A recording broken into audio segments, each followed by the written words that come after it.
Welcome to tonight's Clough Center colloquium. My name is Alan Wolf. I'm the director of the Bossie Center for Religion and American Public Life here at Boston College. What a real honor it is to introduce one of the foremost political scientists of our era, Michael Walzer. At a time when the study of politics is increasingly given over to those who can crunch numbers with the most advanced statistical techniques available, Michael Walzer belongs to the tradition established by those great political scientists of the past, Joshua, Micah, Amos, and Jeremiah. Not for him the question of whether exit polls favor Hillary or Bernie tonight in Wisconsin, or whether the seemingly inevitable peak of Donald Trump has finally been reached. He is not a CNN commentator. His realm is why the world has been shaped in such a way that CNN is even possible. Michael Walzer, in short, asks, and from time to time even answers, the big questions. How did we come to live as a political community? What should we live for? What should our goals be, and how do we collectively reach them? He is a political philosopher. His book, Spheres of Justice, originally published in 1983, is just as readable and just as relevant today as it was when it first appeared. He is an editor, having worked for the magazine Dissent since it began, and having published widely in magazines such as The New Republic, for which he was a long time a contributing editor. He is a public ethicist, having commented on such questions as what makes war just in both his country and in Israel. He is a theologian, currently working on the third volume of his magnificent The Jewish Political Tradition, a comprehensive collaboration project focused on the history of Jewish political thought. He is Okaran. His book, The Paradox of Liberation, has recently come out and stimulated fascinating arguments and discussion. He is a professor of a somewhat unusual sort, and now Professor Emeritus at the Institute for Advanced Study at Princeton, New Jersey. I am delighted that he is with us tonight and that he will address the extremely important question of whether we have a duty to protect those who live in countries with oppressive regimes, with Syria being the focus of the analysis. Michael.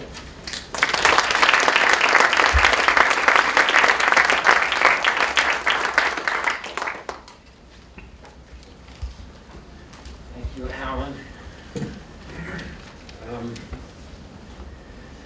So I'm going to talk today about our responsibility to protect people in desperate trouble, and I'm going to think through this subject with reference to the case of Syria in the years since the 2011 uprising against the Assad regime.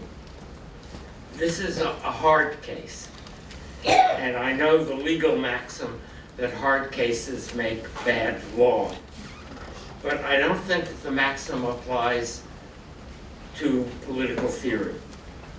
At least I'm going to proceed on the view that hard cases make for better, or at least more realistic, political theories.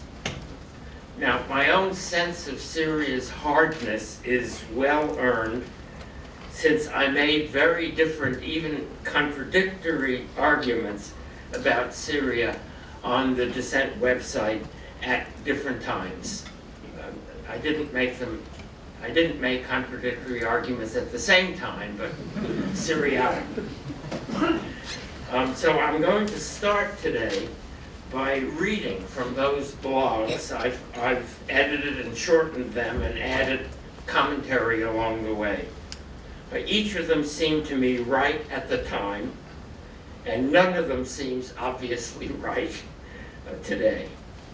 And then I will reflect on those uncertainties, which weren't only my uncertainties, and what they mean for the responsibility to protect. So what should we do when we don't know what to do? That's not a question with an answer, but it's the question that I will be circling around this evening.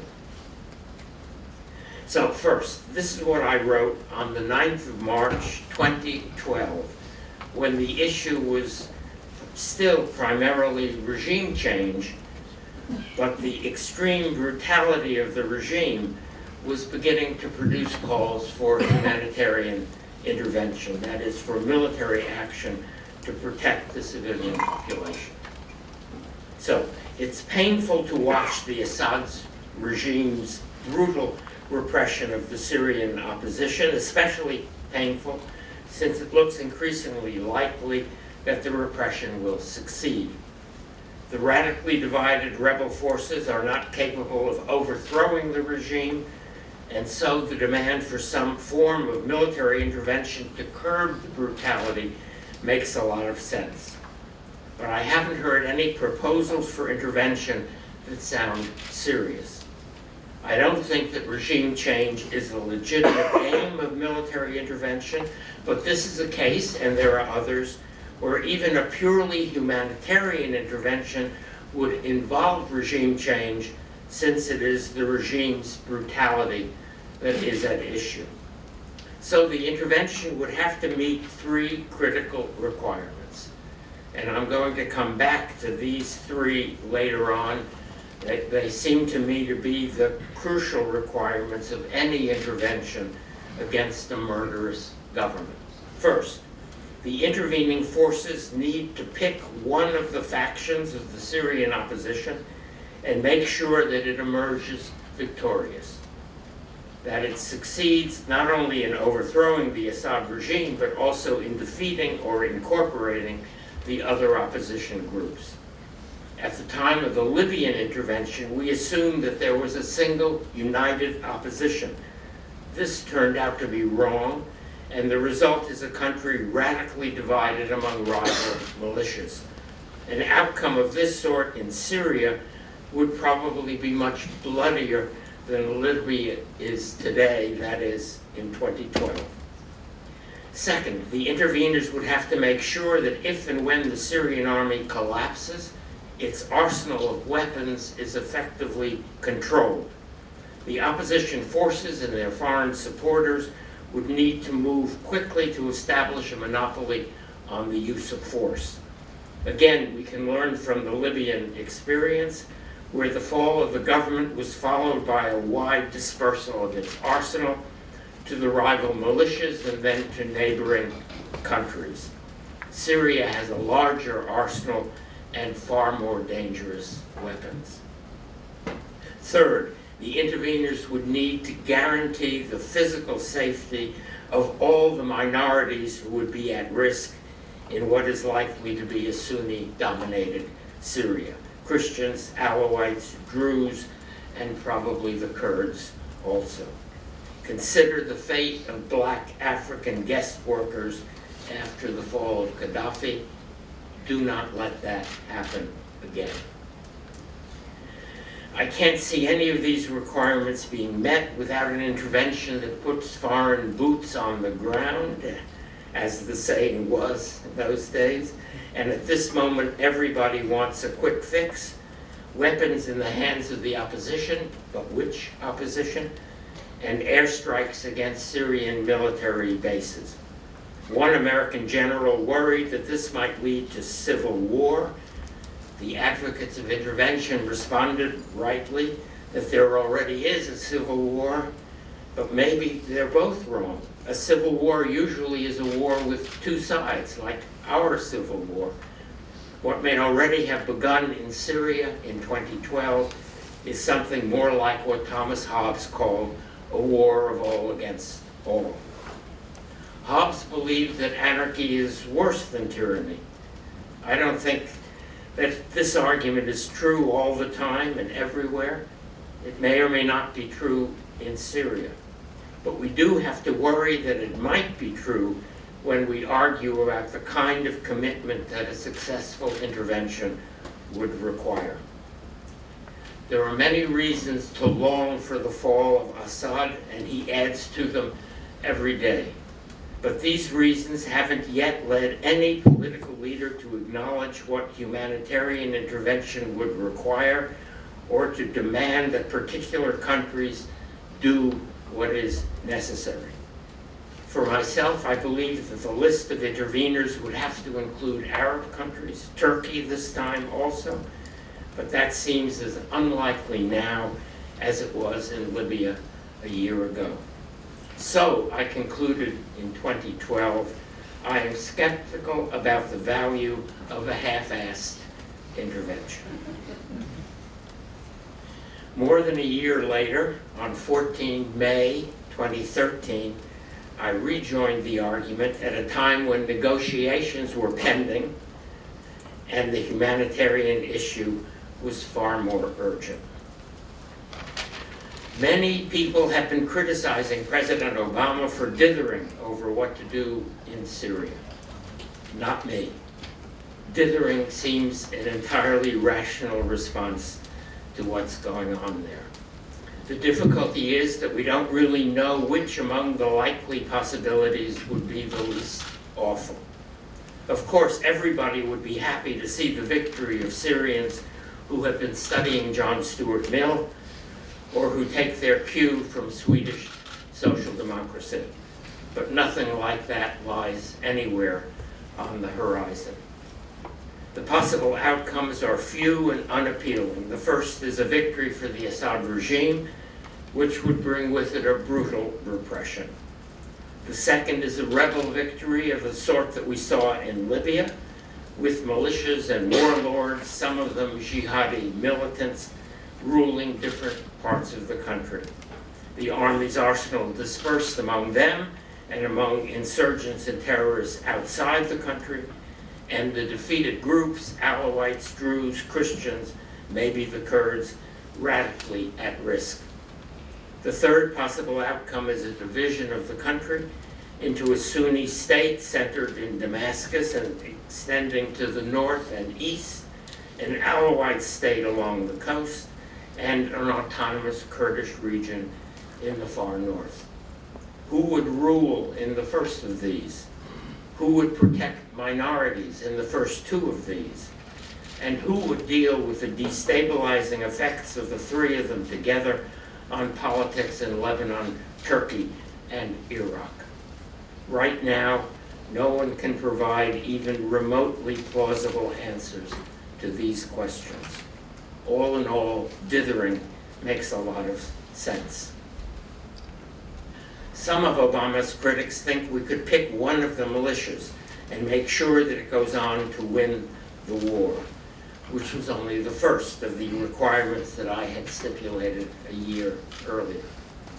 But that is surely one of the less likely outcomes, given first that we don't know all that much about the different groups, second that our allies, Turkey, Saudi Arabia, and Qatar, have probably already picked groups that we wouldn't want to win, and third that the boundaries of the groups are highly porous and the passage of weapons across those boundaries is beyond our capacity to control.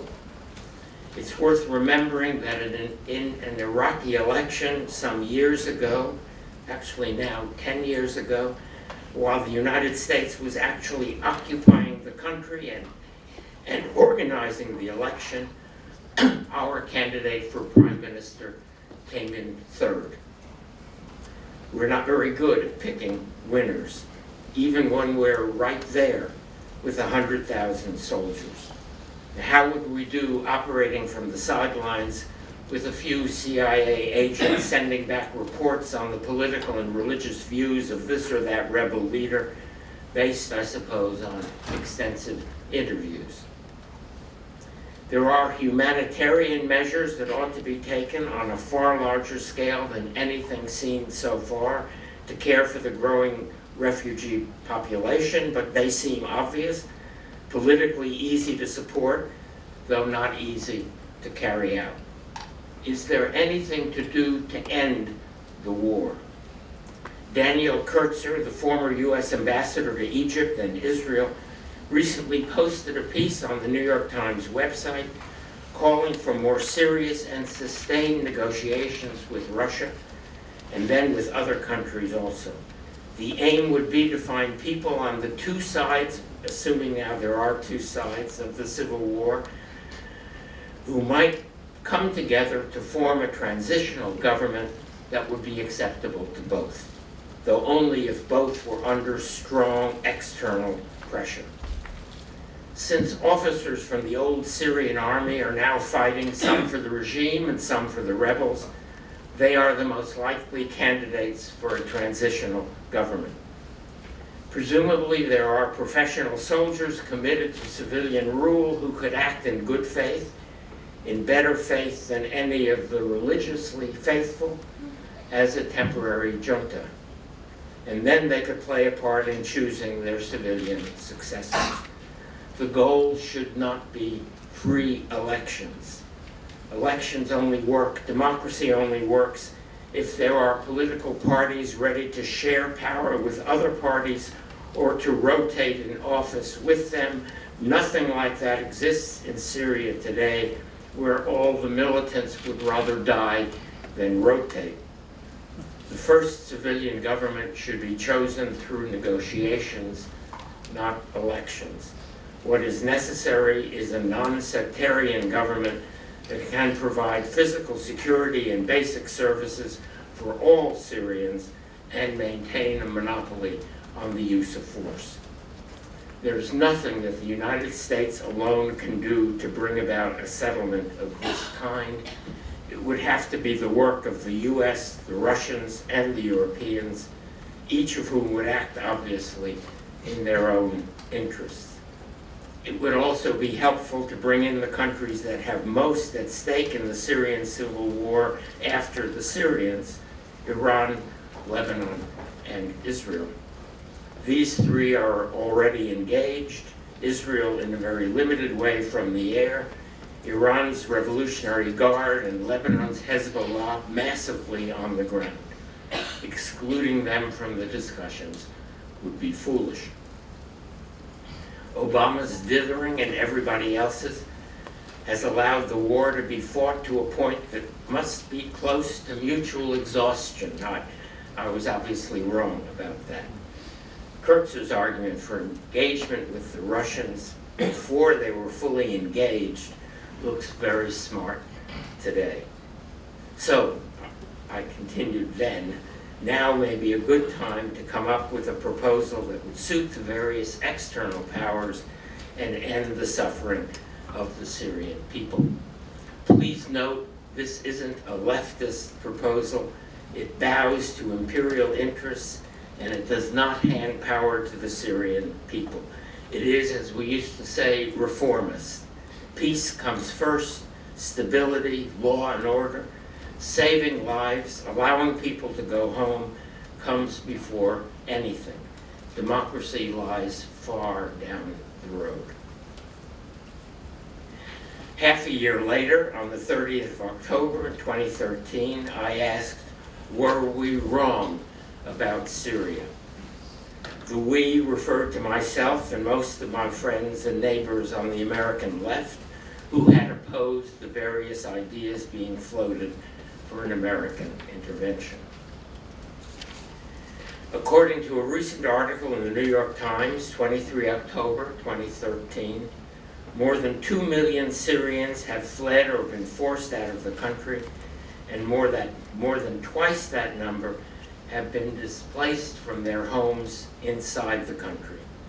This is almost 30% of the population.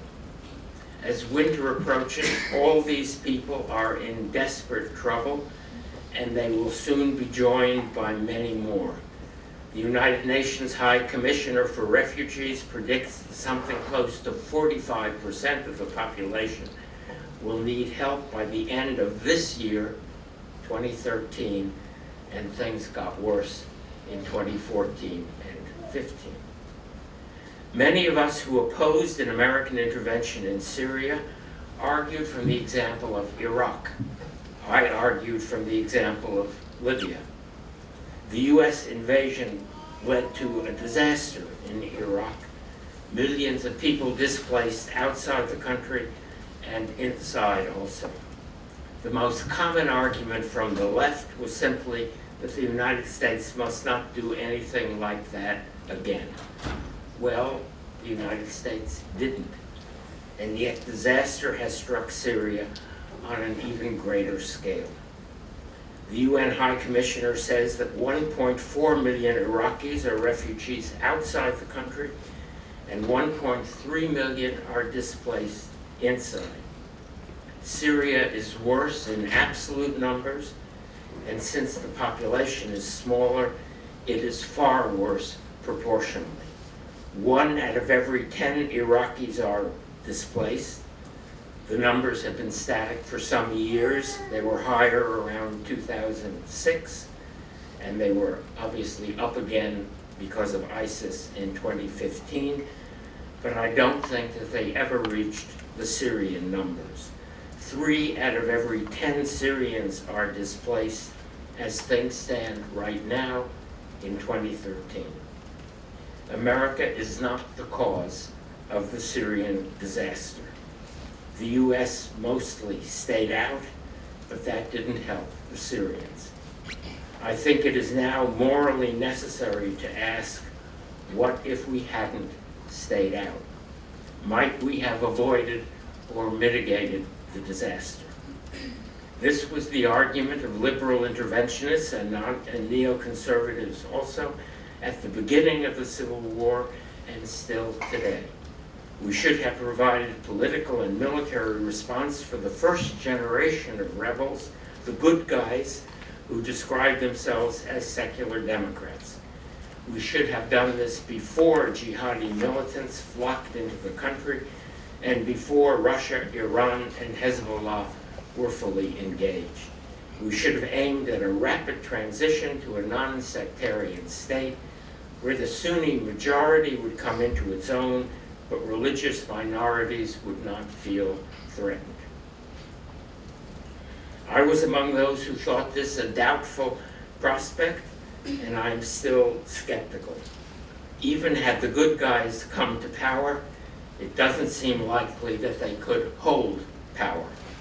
Secular Democrats are heroic figures in Syria, but they are not thick on the ground. They are no more likely to rule than their Egyptian counterparts. The more realistic prospect, given an intervention that stopped short of boots on the ground, was a prolonged civil war in which the good guys would have been joined by a lot of bad guys. A war of that sort wouldn't be good for anyone. But that's what happened anyway, without any significant US engagement. Our allies, the Turks and the Saudis, gave the rebels enough support to sustain the fighting and to seize parts of the country, but they didn't do this on behalf of the United States. They had and have interests of their own in a rebel victory. Some of the weapons provided went to the good guys, and some, from the Qataris also, went to the religious zealots. Maybe if we had joined the Turks and the Saudis in a significant way very early on, the rebels we favored would have won, or maybe their strength would have convinced Assad's supporters that Assad couldn't win, and then some kind of negotiated transition might have been arranged. Maybe. Many people on the left celebrated the diplomatic solution to the poison gas crisis without acknowledging that what made the diplomacy possible was the initial US threat to attack Syria. All of us hoped for a negotiated settlement to the civil war. Maybe we need to acknowledge that only a forceful US intervention would make or would have made that possible. Even the limited humanitarian truce now being urged by aid organizations might be more likely if the US and others were forcefully involved. Maybe. Or maybe not. I have no confidence in any of these arguments, and even if they were good arguments 2 years ago, it's radically unclear that they make sense today in October 2013. Syria is very hard to figure out. But it does seem unlikely that an American intervention early on would have made things worse than they are now. How could they be worse? That's the end of my blogs. And things have actually gotten worse since I asked that last question. So what does all this tell us about the responsibility to protect and the action it might require? The 5-year-long debate over what to do or not do in Syria has brought new attention to this legal doctrine that is also an internationalist commitment. What kind of responsibility is this, and who is responsible? I want to take up those questions, thinking of the Syrian case, but also referring to earlier times when vulnerable and helpless people needed protection. I'll focus on the use of force to protect people under attack, usually, as in Syria, by their own government. Humanitarian aid for refugees fleeing those attacks is also a form of protection, but it is, or rather it should be, less controversial. Everyone agrees that some form of aid is necessary, but there are significant disagreements about exactly what ought to be done and by whom. So I'll come back to the question of humanitarian aid, since it is so unclear that forceful intervention is actually of any use in cases like Syria in 2011 or since. But I want to argue first that at least sometimes force is not only useful, but morally necessary. The responsibility to protect has been formally voted on and accepted by the General Assembly of the United Nations. It is now a part of international law. Protection is a UN project. But the UN has no effective executive arm. There is no agent capable of carrying out whatever military action the responsibility might entail. Nor is the Security Council able, as we've seen again and again in the Syrian case, to authorize member states to act in a timely fashion. Indeed, since international law holds that only the Security Council can authorize the use of force, except in cases of self-defense, and since there is usually no willingness or capacity to make the authorization, no one actually has a legal duty to act. And in the absence of a Security Council vote, no one has a legal right to act. Legality and responsibility do not go together. Protecting the people who need protection, the victims of mass murder and other atrocities, is usually illegal. Curiously, armed intervention on behalf of the existing government, however brutal it is not illegal.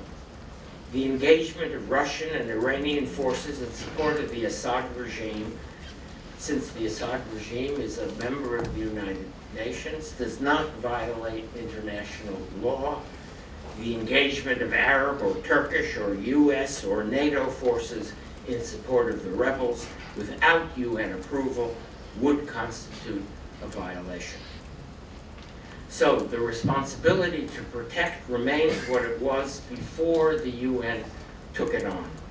If it is a duty, it is only a moral duty, and like certain other moral duties, it may sometimes require acting outside the law. But this is a duty of a radically imperfect kind, because it doesn't attach to any particular state or coalition of states.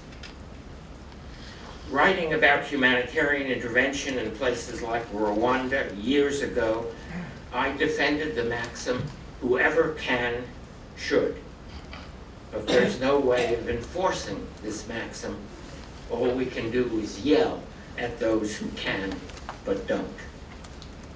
Still, it's important to insist that there are a lot of states that are able to act and that have sometimes acted. American neo-isolationists on the left and right, who argue that the United States must not become the world's policeman, need to be told that we have not done all that much policing. William Greta, writing in The Nation a couple of years ago, condemned, quote, "our open-ended commitment to deter or punish bad guys anywhere around the world." In truth, there are a lot of bad guys around the world whom we haven't even tried to deter or punish, and some bad guys whom we have actively supported. And other countries have sometimes, though not often enough, been helpfully at work.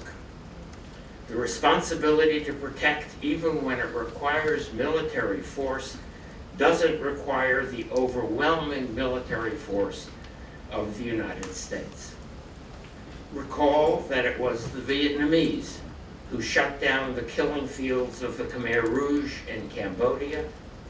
It was the Indians who marched into East Pakistan, now Bangladesh, to stop the killing there. It was the Tanzanians who overthrew the murderous regime of Idi Amin in Uganda. It was the Nigerians, with help from other African states, who intervened to stop the ravages of Liberian warlords. It was the Australians who took the lead in stopping the violence in East Timor with rare UN approval. In all those cases, the use of force was morally justified and politically successful, or at least relatively successful. By contrast, America's recent wars have not involved the protection of others. The current campaign against ISIS is an important exception. In Afghanistan, despite a few pious remarks by U.S. officials, we were not fighting to protect Afghan women against religiously sanctioned oppression and patriarchal violence. Nor were we fighting in Iraq to protect the Marsh Arabs or the Kurds. In fact, the Kurds were well protected without war by the no-fly zone, which was originally at least a project that several other countries shared with the United States, and which is a good example of humanitarian intervention and also of regime change, since it prevented mass murder and also made Kurdish autonomy possible. We can then plausibly hope for a division of labor in this business of protection. Of course, there will be laggards and sloths. There will be states fearful of acting and states that hope the division of labor will pass them by, as many Americans are hoping these days. In the aftermath of the Iraq War, most Americans are reluctant to act forcefully in the world, and especially reluctant to put boots on the ground. Generals are said to be too ready to fight the last war. Many Americans are fighting against the last war, including politicians who didn't do that when it counted. Anyway, the responsibility to protect isn't only America's, and Americans need to think about what it entails without the self-referential moralizing that has marked the Syria debate. It's not all about us. So let me try to answer a few questions that are or should be everyone's questions. First, against what injuries and what evils is external protection morally required? The responsibility to protect is not engaged by the ordinary brutality of authoritarian governments, for example, by Assad before the uprising.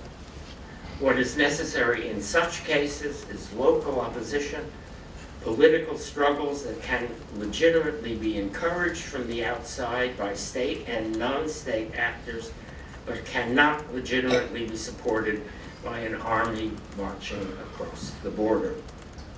Nor is the responsibility engaged by civil war. Imagine how Abraham Lincoln's government would have responded to a British intervention to protect the civilian population of the South against the ravages of General Sherman's army.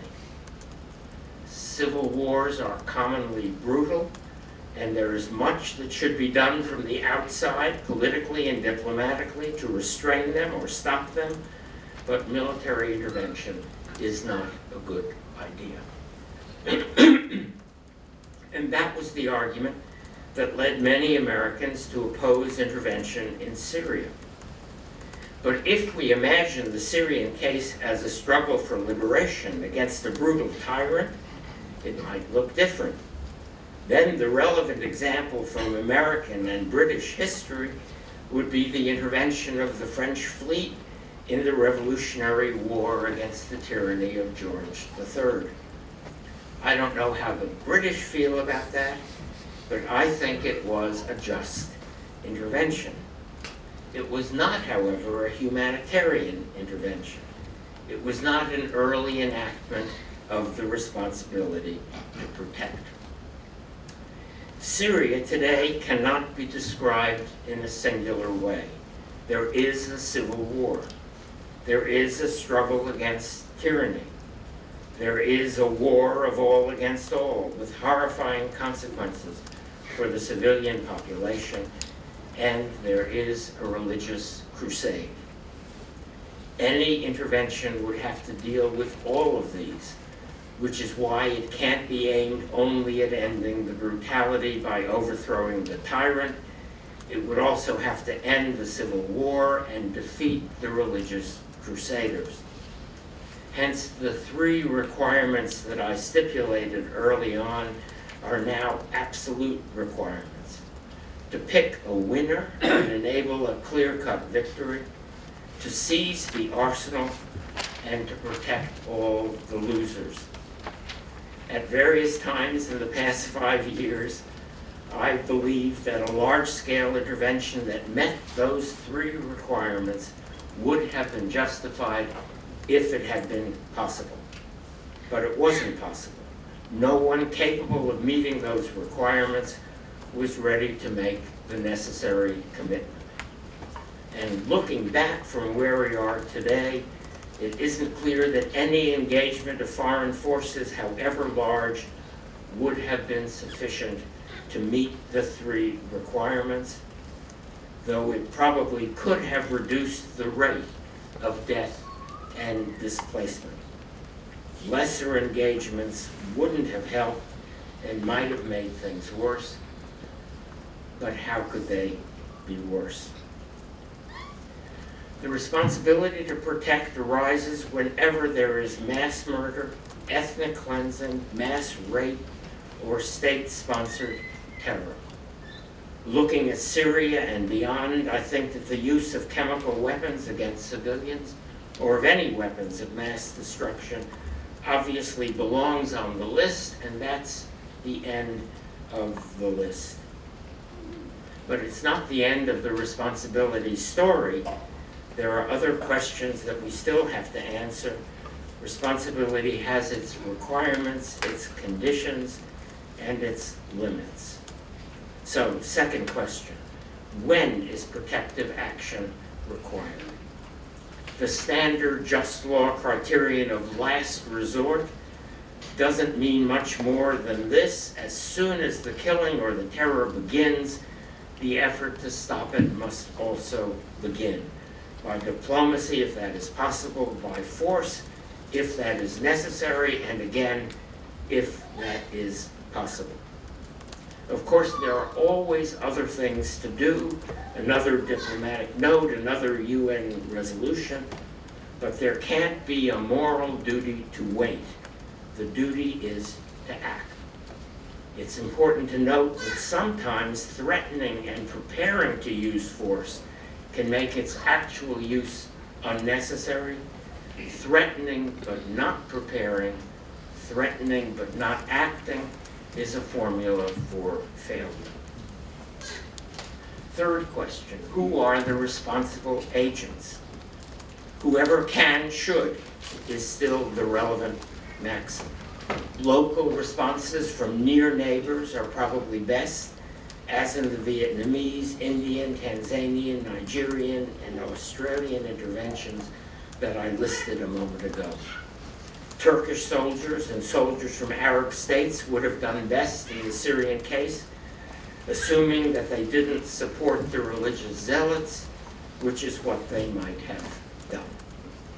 A Security Council vote authorizing the intervention and describing exactly what it should and should not involve would have helped greatly, but that, like so many other things, was never possible.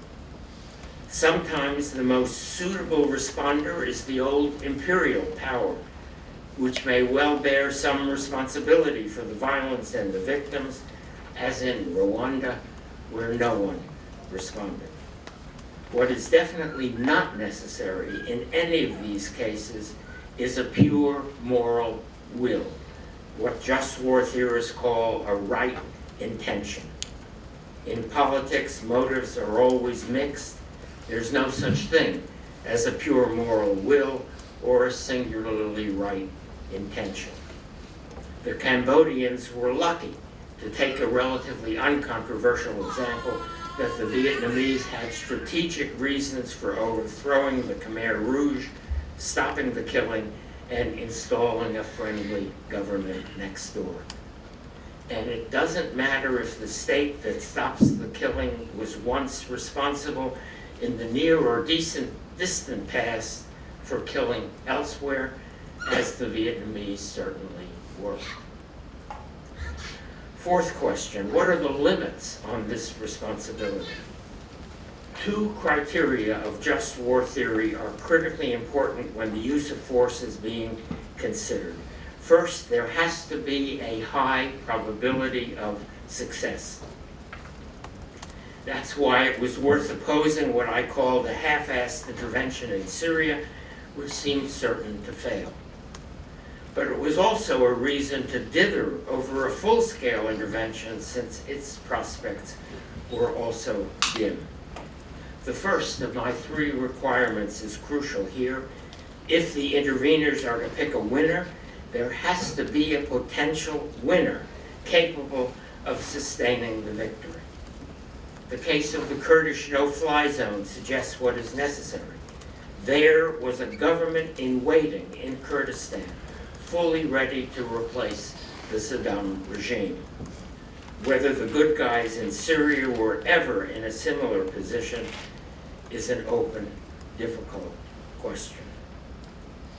The other just war criterion for intervention is proportionality, a realistic probability that the human cost of the intervention won't exceed the evils against which it is directed. Both of these morally necessary probabilities of success and of proportionality involve judgment calls made under conditions of uncertainty and under the pressure of time. For what is happening right now. The number of victims or the risk to vulnerable populations increases every hour. Proportionality has been at the center of the Syria debate, and opponents of any military action produce some grim speculations about the likely costs of an American intervention, but they mostly didn't bother to speculate about the costs of non-intervention, as if they didn't care what happened in Syria as long as the United States was not the cause of what happened in Syria. I can't say whether the costs of inaction have been higher or lower than the probable costs of a resolute intervention early on. The political debate didn't take that form and wouldn't have settled things if it had. But that is still the form the debate should have taken. These judgment calls are, in a sense, prudential rather than moral, but one can also say that prudence is morally required when what is at issue is the use of force. So morality requires a tough-minded appraisal of the odds on success and a realistic cost-benefit analysis addressing both action and inaction. 5, when does the responsibility end? The goal of any legitimate military intervention must be a state where all those who need protection have it. The goal isn't the establishment of a just society or the best political regime. Protection is always protection against something, Khmer Rouge madness in Cambodia, Indonesian militias in East Timor, warlord brutality in Liberia, Assad's criminal war-making in Syria. And it's that something that must be dealt with. There is no larger ideological project. That's why it would have been right in the Syrian case, and it would still be right, to settle for a non-democratic transition, even at the hands of imperial powers and a military junta. But if protection is necessary against a murderous regime, and that regime is overthrown, the responsible agents do acquire additional responsibilities. This is an oddity of our moral life. Those who act morally and successfully are then obligated to continue acting, while those who do nothing are generally allowed to continue doing nothing. The intervening states must begin the political reconstruction of the country whose people they have rescued, aiming at a regime with sufficient local legitimacy so that it does not require the constant use of force. If no regime like that is in prospect, the intervention will have to be extended until some form of local governance is possible. Even then, foreign interveners have no business imposing their preferred institutional design on the reconstructed state. But there is an exception here, suggested by the cases of Germany and Japan after World War II. When an aggressive militarist regime is defeated by the nations it attacked, they may rightly seek to establish a radically different regime, non-militarist and non-aggressive. In this case, they are protecting themselves. The Syrian story is obviously different. The responsibility to protect is an internationalist doctrine. But because it commonly involves the use of force, this has to be a constrained internationalism. The Red Army marching on Warsaw in 1919 to create a communist society in Poland is something entirely different, and so is the American Army marching on Baghdad in 2003 to bring democracy to Iraq. There was obviously nothing like a pure moral will in either of those cases, but that's not what matters. Communism and democracy are political projects only, for what is involved is not the protection of lives, but the promotion of an ideology. This may be the best ideology, as I believe democracy is, but what is required in its promotion is political, not military action. The protection of human life, by contrast, requires whatever action is necessary, or, as the Syrian case compels me to add, whatever action is possible within the constraints of prudence and morality.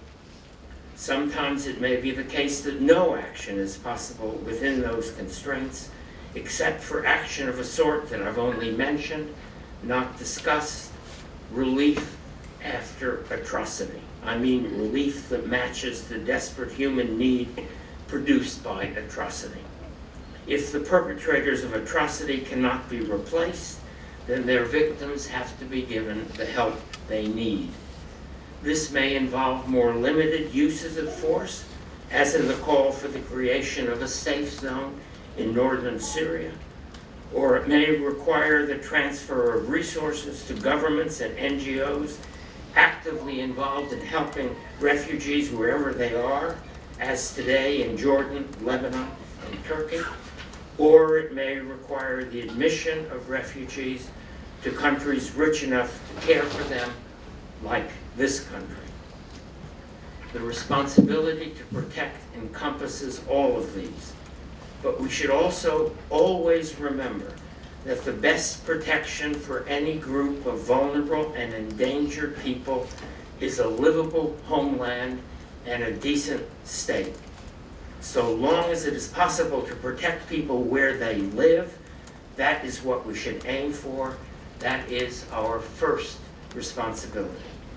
Looking at Syria for one last time, and still wavering between a yes and a no to intervention, let me just say that if the answer is yes, the intervention should come early and quickly while the people at risk are still at home.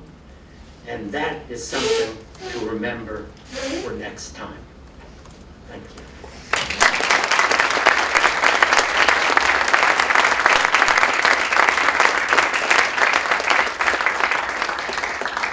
Thank you for your lucidity, and we have a brief time for questions, and please, question. Ed. Thank you for that. I think I understand why in the case of Syria, you are, it struck me relatively, or quite strongly actually, unconcerned about the hegemonic intentions of the interveners, given the tragedy and the horror of what we're witnessing. But I wonder if we're thinking about it as a more general proposition, it isn't better to be more worried about that. When I think about situations like Russia intervening in Georgia or Ukraine or Azerbaijan, any number of other possible scenarios, it strikes me that the aspiration of the responsibility to protect is better served by something in the nature of a UN strike force or some ready international intervening mechanism to avoid the temptation. I mean, the dilemma is that the hegemon has the incentive to do it, so therefore it's more efficient. But in the long run, it seems that can be an equally dangerous formula. Yeah, but the Russian interventions in places like Ukraine or Georgia had nothing to do with humanitarian intervention. So, I quite agree that in cases of hegemonic or imperial interventions, we should worry a great deal about what's going on and how to stop it. But with humanitarian intervention, the real problem is not that the hegemonic powers have reasons to intervene. Mostly they don't. The victims of atrocity are lucky if someone has a strategic reason to help them. Mostly there are no strategic reasons to help. Humanitarian interventions are costly for the interveners, and there are no material reward. There may be reputational rewards, but there are no material rewards. Had we or the French or the EU gone into Rwanda, there was no benefit. And when there are benefits, I think you have to allow them to play out. When the Vietnamese went into Cambodia, they established that they stopped the killing, which was the absolutely crucial thing to do. And then they established effectively a satellite regime. But they stopped the killing. Now, when political reconstruction is necessary, as it would have been in Rwanda, then I think you're right. Even if the intervention is unilateral, because the UN couldn't get itself together to authorize it, it would be best if the reconstruction were multilateral. And if the UN came in, as they came in Cambodia years after, to organize elections. I would hope at some distant future there would be a UN force that could be deployed effectively and in a timely way to stop massacres. But that's just not in the cards. And I think we have to accept that humanitarian interventions are going to be unilateral acts. They're going to have the form that Jürgen Habermas described with regard to Kosovo. They will be illegal but morally necessary. So I have a question, but since I come from Aleppo like 3 years ago, I have a comment. We were a secular country. We lived peacefully all together. It's not a civil war as much as it's a political war over power, and ISIS versus Syrians right now. Moderate rebels vanished since 2012, and when Aleppo was under siege since 2012, under a brutal siege by the rebels. And it just felt better a month ago after the ceasefire agreement, but the ceasefire ended yesterday, and bombing started happening again. My question is, why the West, including America and Europe, they call for a Sunni government? Why a Sunni government? We've never been like this. I am a Sunni, but why do we need a Sunni government? Why don't we have a democratic government? And it was the demand of the West from the first beginning that we need to support the Sunni rebels. Why? And maybe you're saying that America stayed out of it, but also all the allies of America who had the green light, they would never have supported the rebels by money, weapons, sending the not jihadis, because those are not jihadis. Those are just people who kill for taking the lands. They would not have been created if there was no support. And the allies listened to just like Iran and Hezbollah would listen to Russia, the allies of America would listen to America also. And this Right, it's a good question, so can we address it? So the question is why Sunni government? Why Sunni? I think the American wish from the beginning of the Arab Spring was that there would be democratic, secular governments in Egypt, in Tunisia, in Syria. But they supported. They supported Sunni rebels because the Sunni rebels were the rebels who were fighting. But the majority, I admit that a lot of people are against Assad, but a lot of people are pro-Assad. How about the freedom and democracy of the people who are pro-Assad? I think the assumption in the West was that Assad's was a minority regime. But all the Sunnis are fine. Look, I don't know. I think that the issue is really not democracy, because I don't think democracy is in the cards. So what is the issue? The issue is stability. The issue is the question is the question that we have to ask, and we don't, is when you overthrow a dictator who's in Iraq, in Libya, in Syria. In Syria it hasn't happened, but in Iraq and Libya, when you overthrow a dictator, you have to know how that there is a government in waiting to replace the dictator. And if you don't know that, then you probably shouldn't overthrow the dictator. On the last point you made of your own presentation, could you tell me what your view is about, should there be any limits that any European or United States government should place on the amount of refugees that they are willing to accept? I actually think that's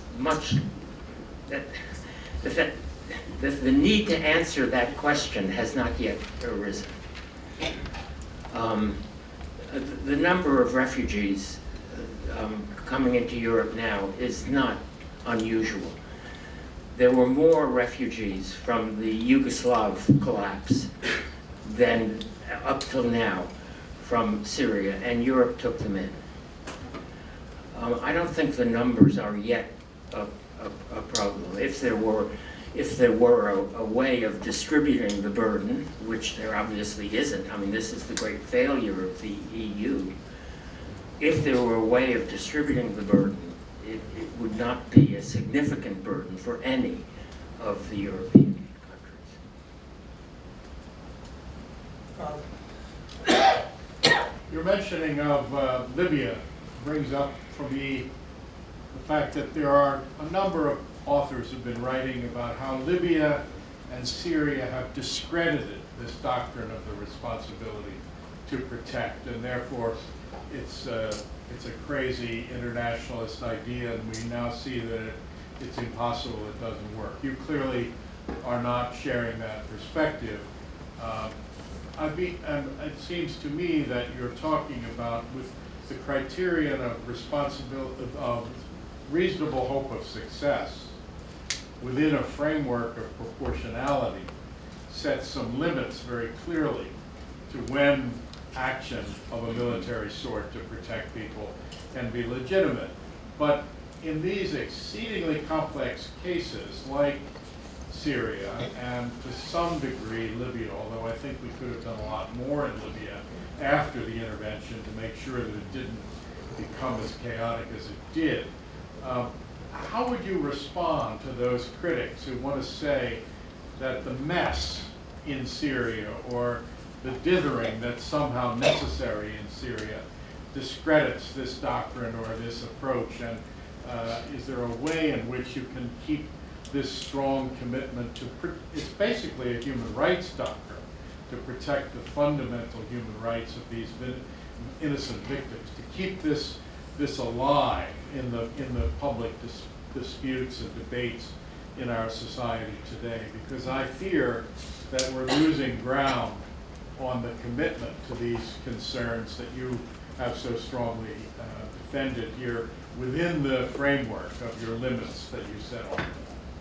Well, first of all, there are success stories, or in political life, all successes are incomplete, but there are success stories, and and it's important to tell those stories. The list I gave is, I think, one that people should know about. In Syria, the issue at the beginning was regime change, and in Libya, the real issue was regime change. And I don't think interventions for regime change are justified. But I was against the Libyan intervention. I did not believe there was going to be a massacre in Benghazi.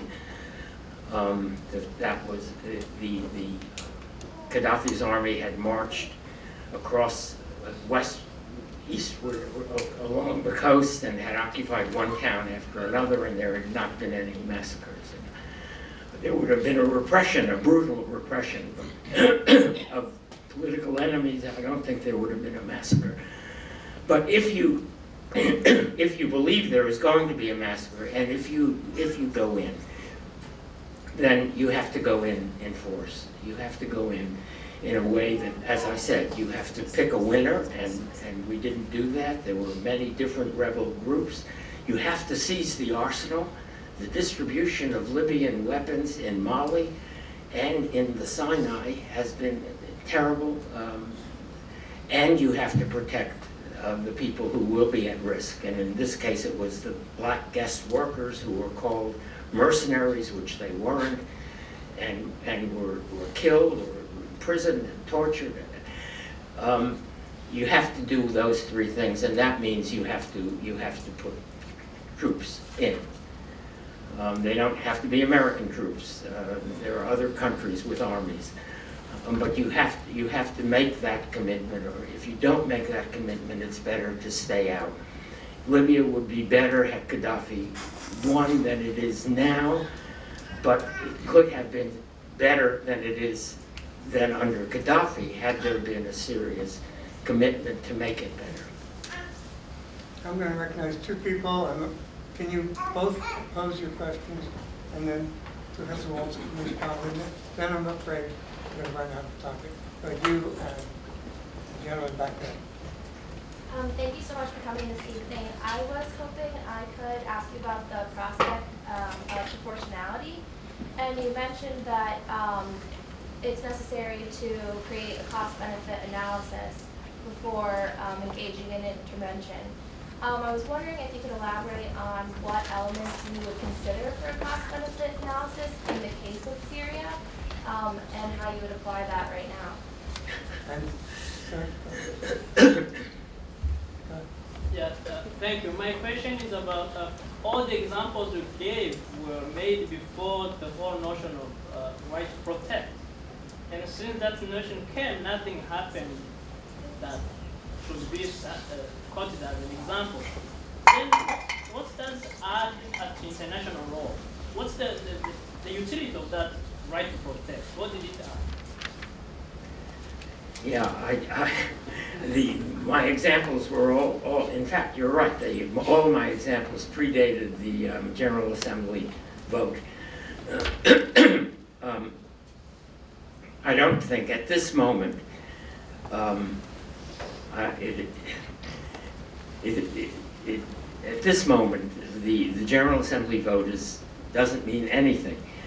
It will come to mean something if at some point the UN effectively enforces that the UN authorizes a successful intervention to stop a massacre. That's what is necessary to give life to the resolution of the General Assembly. But the obligation to stop a massacre existed long before the General Assembly vote. It is a moral obligation. If people are being killed, you can stop it, you should stop it. There is a recent book by Gary Bass about humanitarian intervention in the 19th century. It was already a doctrine in the 19th century, and there are examples that he gives of interventions that stopped mass killing. So this is a case where the law is catching up with, and hasn't yet caught up with, what we all know morality requires. Now, proportionality is. Yes, that's good. Oh, there was a question. No, I didn't Yeah, respond on proportionality. So, proportionality is very hard. It's a doctrine that has two facets. In just war theory, we distinguish the decision to go to war and the conduct of war. And proportionality it works best when you're thinking of a particular military act. You're going to bomb a tank factory. Say in World War II, you're going to bomb a tank factory which is located in a working class district. And you know that it's very important to stop the production of tanks for the German war effort. You also know that you shouldn't kill civilians. And if you bomb the factory, some of the bombs will go astray. In 1943, most of the bombs will miss the factory, and you're going to kill civilians in the neighborhood. And so you have to judge. And then if you fly lower altitudes, more of your bombs will be on target. Fewer civilians will die, but your pilots will face greater risks. And so you try to calculate, and people did this in World War II. You try to calculate how many civilian deaths are not disproportionate to the importance of stopping the production of tanks. And it's, the answer isn't 27. I mean, there is no answer, but you try with some moral sensitivity to figure out what risks you're prepared to take to minimize the risks to civilians while still destroying the factory. And those kinds of calculations are easier to understand than a calculation of going to war. When what will be the cost of stopping this aggression, say the Iraqi invasion of Kuwait? What will be the cost of stopping the aggression? And is that cost proportionate to what the Iraqis are doing in Kuwait? And you have to think about things like that, although it's not a science.